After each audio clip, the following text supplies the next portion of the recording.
मुसलमान और हिंदू की नहीं है। बात यहाँ ऐसी है कि हमारे लिए कौन क्या करता है। आज हमारे साथ जो देश आज़ाद हुए आज कहाँ पहुँच गए, और यहाँ हमारे नेता जो है हमको भरमाए हुए हैं, जातिवाद, धर्मवाद, ये बात वो बात, क्यों मतलब इस तरह की बातें होती हैं।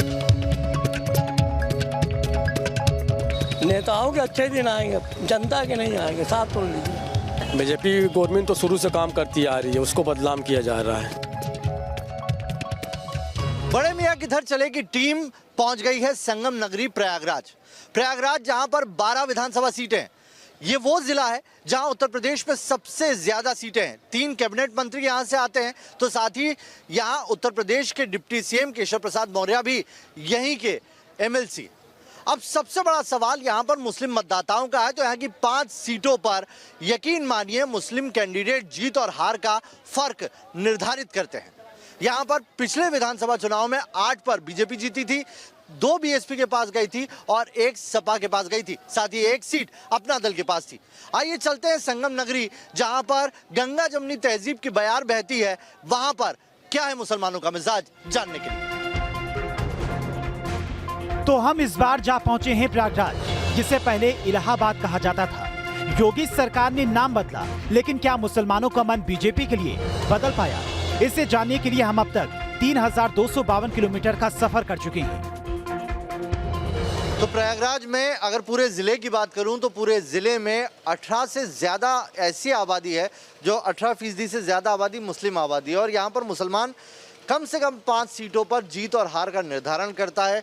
यहाँ के मुसलमान किस तरह से सोच रहे हैं इस इलेक्शन में, क्या उनके मुद्दे हैं, आगे उन्हीं से जानते हैं। क्योंकि इलाहाबाद वो जगह है जहाँ से न्याय की बात की जाती है, इलाहाबाद हाईकोर्ट भी यहीं पर है, और इसीलिए कुछ वकील हैं हमारे साथ जो मुस्लिम वकील हैं, उनसे जानते हैं कि इस बार का जो मुसलमान है इस इलेक्शन में किस तरह से देख रहा है। इस बार के इलेक्शन में जो मुसलमानों के अंदर एक बहुत ही ज़बरदस्त इस बात की सोच और फिक्र बढ़ गई है कि उनके देश को जिस सिरमौर ने ये कहा था कि भाइयों और बहनों हमको 60 महीना चाहिए, औरों को आपने कांग्रेस को 60 साल दिए, हमको 60 महीना चाहिए, 60 महीने में देश बदल देंगे। 60 महीने में देश उन्होंने ये बदल दिया कि देश को तबाही और बर्बादी के कगार पे ले गए हैं।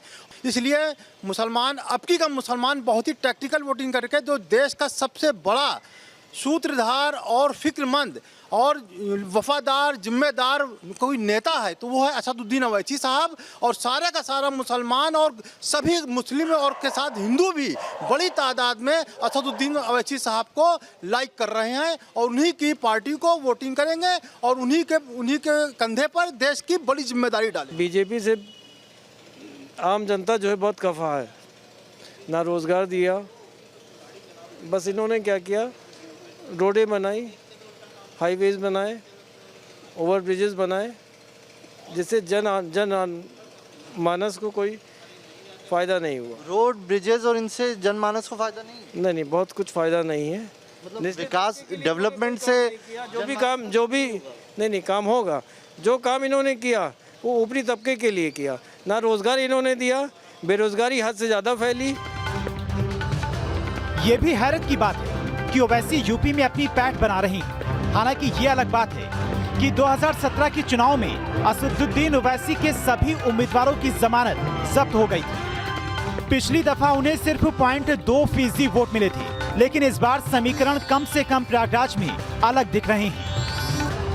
फॉर्मूला ये है कि जो हमारी जो उत्तर प्रदेश में 100 सीटों पे चुनाव लड़ रहे हैं उसमें यहाँ मैक्सिमम 50% हिंदू भाई हमारे, अगर हमारे पास कोई आप 50% मुसलमानों को देख के लड़ रहे हैं ना वहाँ पर। 50% नहीं, हम जहाँ से सर्वे या पार्टी का जो इंटरनल सर्वे होता है। आप पूरी 403 पे क्यों नहीं लड़ा? पूरे 403 पे हमारा जहाँ संगठन मजबूत है और जहाँ पे पार्टी की फीडबैक, जहाँ मुसलमान ज्यादा है वहीं पर उतर रहे हैं आप। जहाँ मुसलमान की ज्यादा 30% और 50% जहाँ संगठन काम किया है, 75 में 55 जिलों में अगर संगठन है और जहां पूरा बूथ तक संगठन है वहां चुनाव लड़ते हैं। देखिए ऐसा है कि तमाम पार्टियां चुनाव तो लड़ी रही हैं और जो सही काम करेगी उसके साथ हम लोग सभी लोग हैं।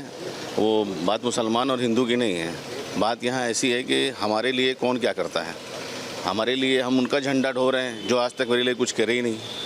अब चाहे वो सपा हो, चाहे वो बसपा हो, चाहे वो बीजेपी हो, चाहे वो MIM हो। अब हमको जो सही रास्ता दिखेगा हम उधर ही जाएंगे। सबसे बड़ी आश्चर्य की बात तो ये है कि आज हमारे सारे नेता सिर्फ जब माइक पे आएंगे तो आग उगलेंगे, आपस में बैठेंगे तो क्या दोस्ती है उनकी, चाहे वो अंसारी जी हों, चाहे वो वैसी जी हों, चाहे मोदी जी हों, चाहे योगी जी हों, चाहे कांग्रेस के, एक साथ बैठते हैं तब मुर्गा तोड़ते हैं, और पब्लिक के सामने जब आएंगे तो आग उगलेंगे एकदम से, लगेगा कि इनसे बड़ा हमारा कोई तैसिया ही नहीं है। और हमारे देश की जनता कितनी मूर्ख है हम क्या बताएं, कि जात में बढ़ती है, धर्म में बढ़ती है। आज हमारे साथ जो देश आज़ाद हुए आज कहाँ पहुँच गए, और यहाँ हमारे नेता जो है हमको भरमाए हुए हैं, जातिवाद, धर्मवाद, ये बात वो बात, क्यों मतलब इस तरह की बातें होती हैं।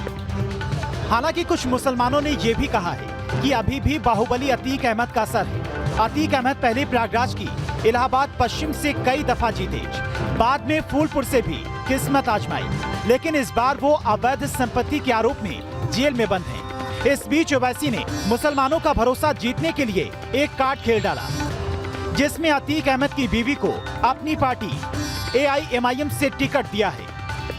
ये इस सीट की आप बात कर रहे हैं, सिद्धार्थनाथ सिंह यहाँ से जुड़े, यहाँ से अतीक अहमद कई बार जीते, 5 बार यहाँ से विधायक रहे हैं। उनका है असर यहाँ पर, क्योंकि अब वो AIMIM में चले गए हैं। नहीं, उनका है असर, जो भी एग्जैक्ट है। उनके वाइफ जो यहाँ पे चुनाव लड़ रही है, अभी आई थी यहाँ कन्वेंशन करे गई हैं, तो मुस्लिम बेल्ट में उनका रुझान ज़्यादा रहता है, मुस्लिम बेल्ट उनको सपोर्ट भी करता है। मेहनत उनका असर है या ये असदुद्दीन ओवैसी की पार्टी से वो लड़ रहे हैं? नहीं, असदुद्दीन ओवैसी का अतीक अहमद साहब का असर है। ओवैसी साहब का है कुछ ग्राउंड पे? हाँ, अतीक अहमद है। तो ओवैसी साहब का कुछ है? ओवैसी साहब जो बयान देते हैं उससे क्या मुसलमान ओवैसी साहब को पसंद करता है? बिल्कुल पसंद करता है, बिल्कुल पसंद करता है। और ओवैसी साहब हमारे जो है लीडर हैं, और उस तरीके से जो है उनका जो है असर है। इस वक्त गुंडा राज वाला हिसाब हो गया है। पहले माफिया गुंडा राज था, पुलिस गुंडा राज हो गया है। पहले पब्लिक पुलिस के पास जाती थी, गुंडा राज होता था, अब पुलिस ही गुंडा राज बन गई है। जो भी पुलिस के पास जाता है उनको बैठा लिया जाता है। अभी पुलिस के पास कोई कंप्लेन लेके जाए, उनको बैठा के कहीं ले, दोनों पार्टी को बुलाएं, सुलह समझौता कराने में पैसे ले लिया जाता है।